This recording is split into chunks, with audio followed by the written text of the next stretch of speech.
São Paulo conseguiu perder 60% dos últimos pênaltis que bateu. É um número completamente absurdo, é um negócio completamente bizarro. É um número totalmente inaceitável para um time que quer almejar qualquer coisa. A gente está falando de mais de um batedor, está falando de três batedores diferentes que conseguiram errar três cobranças num período de tempo curto e em cinco cobranças nós perdemos três. Você fala assim, ah, mas o apanhado é pequeno. Nós conseguimos perder mais pênaltis do que fizemos. O pênalti é para ser uma arma fatal contra o rival que a gente está enfrentando, contra o nosso adversário.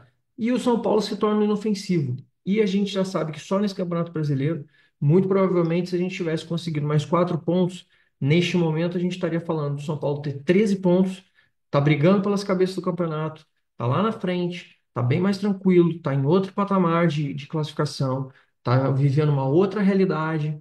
Tá vivendo um momento até de mais paz com relação às coisas, mas o São Paulo não consegue nem se ajudar. A batida do Ferreirinha, o lance do São Paulo não fazer pênalti, colocar um batedor que não é um batedor que já tenha batido, um batedor experiente.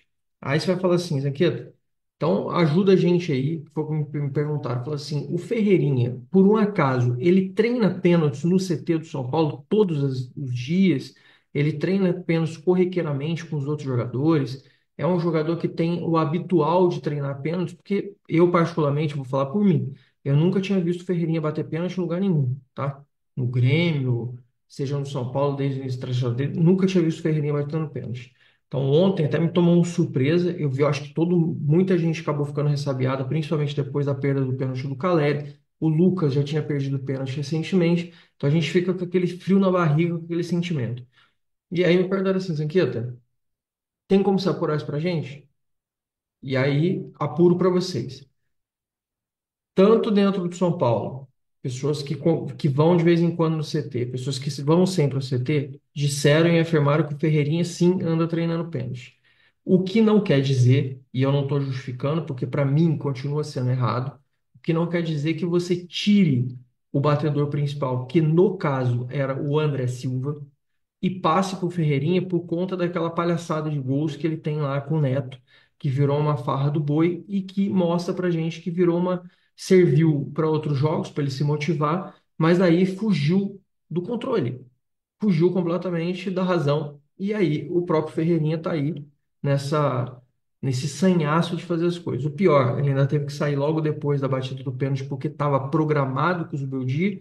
O próprio Zubeldia chegou a comentar sobre isso, que foi um péssimo timing, mas que ele está controlando a minutagem do Ferreirinha e que no final das contas, apesar do timing ser péssimo, ele se sentiu obrigado em fazer isso por conta de um bem maior, que é o jogador estar bem, né? Que é o jogador conseguir não estourar fisicamente, que é um controle que ele já vem fazendo aí com o Alisson, com o próprio Ferreirinha, com outros jogadores.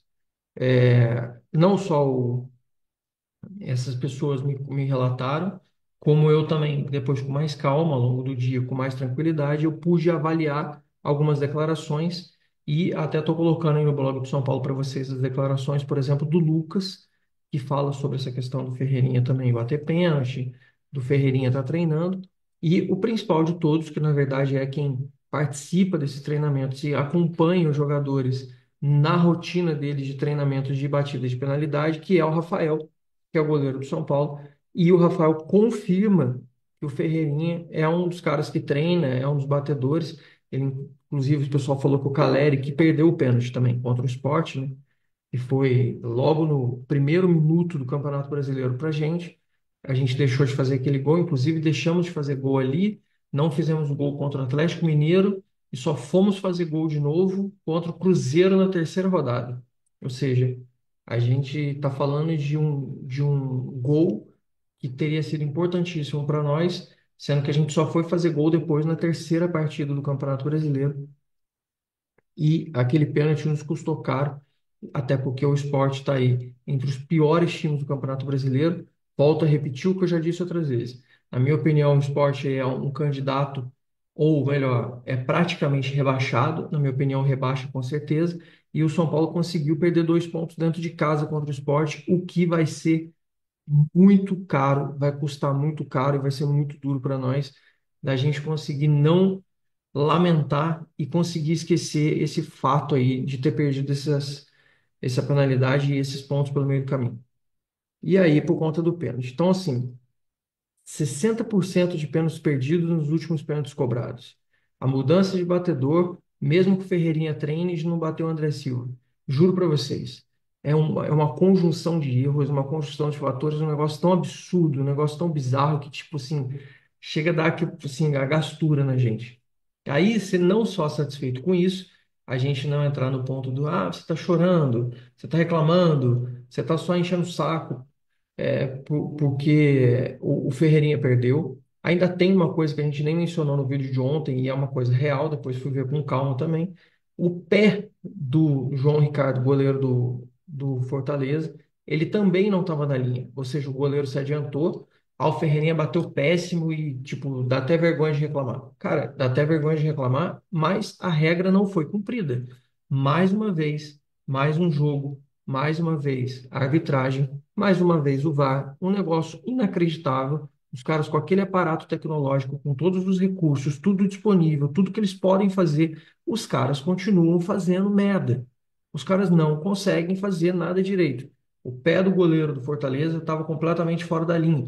Tem imagens que foram frisadas, que o pessoal viu, e deveria ter sido, o pênalti deveria ter voltado. Mas porra, como é que você ia pedir isso? Como é que você ia fazer? Regra é regra, não tem que ser discutida. O pênalti do Ferreirinha foi bizonhamente perdido, foi inacreditavelmente horrendo. Uma coisa inacreditável. O cara pedir para bater um pênalti, o cara fazer aquilo, é um negócio assim, completamente surreal. Mas o fato do VAR, o fato da arbitragem, o fato de todos os aparatos tecnológicos estarem disponíveis, os caras não terem visto que o pé do goleiro estava ali e não voltar à cobrança, é só mais do mesmo, é o suco da arbitragem brasileira, é o mais puro fruto da incompetência do cenário nacional em termos de arbitragem e é uma surpresa para você? Não, para mim não é surpresa, para mim é uma continuidade da mediocridade absoluta e plena da incompetência dos profissionais que fazem o Campeonato Brasileiro aí, principalmente no que tange à arbitragem. Então, só para lembrar desse negócio dos pênaltis, porque é um negócio incômodo demais para mim, um negócio que me irritou. E quando eu parei para anotar, eu falei, meu Deus do céu, como é que pode São Paulo estar perdendo tanto pênalti? E aí me faz ter saudade. A pessoa falou assim: não, não é possível que você vai falar desse cara, não sei o quê. Cara, mas o Reinaldo pegava na bola para bater, era caixa. O Reinaldo tá no Mirassol, tá 3 anos mais velho do que o Sal de São Paulo, mas ele vai para uma cobrança de pênalti, caixa. Eu estou querendo o Reinaldo volte para São Paulo? Não, mas estou querendo que algum jogador do São Paulo, ou que alguns jogadores do São Paulo, ou que a comissão técnica do São Paulo, ou que a diretoria do São Paulo, ou que o Muricy, ou seja quem for, seja os espíritos que vivem dentro do CT da Barra Funda, conduzam algum tipo de ação para que os jogadores do São Paulo comecem a treinar pênalti porque está vergonhoso. Não, mas daqui a pouco o Lucas está de volta, o Lucas bate, ou de repente o Oscar bate. Tá errado. O São Paulo pode ter competições é, de mata-mata, pode ter, não. O São Paulo muito provavelmente vai enfrentar jogos e confrontos dificílimos de mata-mata. Normalmente, confrontos de mata-mata muitas vezes podem ser resolvidos nas penalidades máximas. E a gente já não tem um goleiro que é muito pegador. A gente sabe assim, adoro o Rafael. O Rafael, para mim, está sendo o melhor goleiro do futebol brasileiro neste ano, indiscutivelmente, ao lado do Rossi do Flamengo, que eu também acho um baita de um goleiro. Vem acertando, pegando muito, fazendo grandes defesas, vem fazendo a diferença para o São Paulo. Mas na hora de bater pênalti, parece que tem uma chave no Rafael que faz com que o Rafael ele escolha sempre o lado errado e pule sempre antes. Ou seja, os batedores principais dos times eles conseguem ter uma facilidade de fazer gol no Rafael, que é um negócio incômodo. É um negócio que eu vejo aí, a gente já comentou várias vezes, como por exemplo, até o Jandrei, que a gente sabe que é um goleiro horrível debaixo das traves num jogo normal, convencional. Na minha opinião, é um goleiro péssimo, que já nem deveria estar mais no São Paulo. Mas nas penalidades, o cara tem aquela coisa do pegador de pênalti, tem aquele feeling. É mais ou menos parecido com o que o Volpe tem, né? O Volpe essa semana também foi alvo de novo, ex-goleiro do São Paulo, de muitas críticas, muitas é, sacanagens em redes sociais. A gente sabe que a galera não perdoa. O Volpe, que desde a época do São Paulo é conhecido como goleiro dos golaços, né? O goleiro o chama gol, aquele cara que toda hora você toma um gol que você fala assim, porra, tudo vira golaço, porque no final das contas ou o cara tá mal posicionado, ou o cara não consegue estar numa situação posicional que permita ele fazer uma defesa melhor, então tudo parece que é um puta de um golaço quando os caras chutam, porque os caras confiam.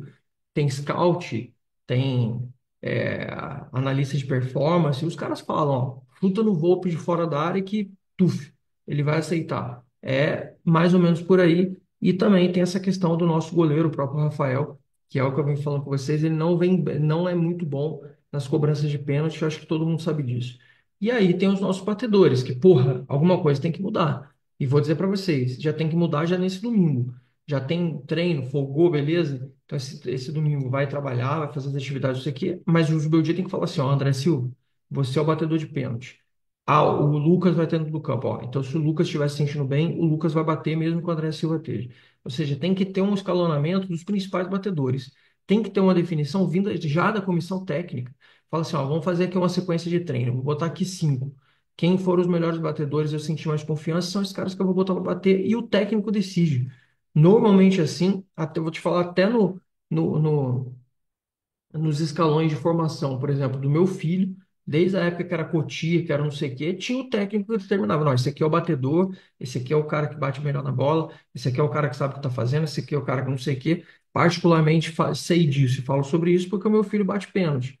Então, assim, bater pênalti, por mais simples que pareça, não, bater pênalti tranquilão. Tranquilão é tranquilão se a gente está vendo tranquilão aí pro São Paulo. Tranquilão é pro batedor bom, pro batedor que sabe o que está fazendo, o batedor que se prepara, o batedor que treina, o batedor que tem a mentalidade tipo o Rogério Ceni, que se foca, que se dedica, que todo dia enxerga uma oportunidade de melhoria, faz aquela coisa. Nesse ponto, o Rogério Ceni sempre foi assim, deixou as lições dele, sempre ensinou para todo mundo.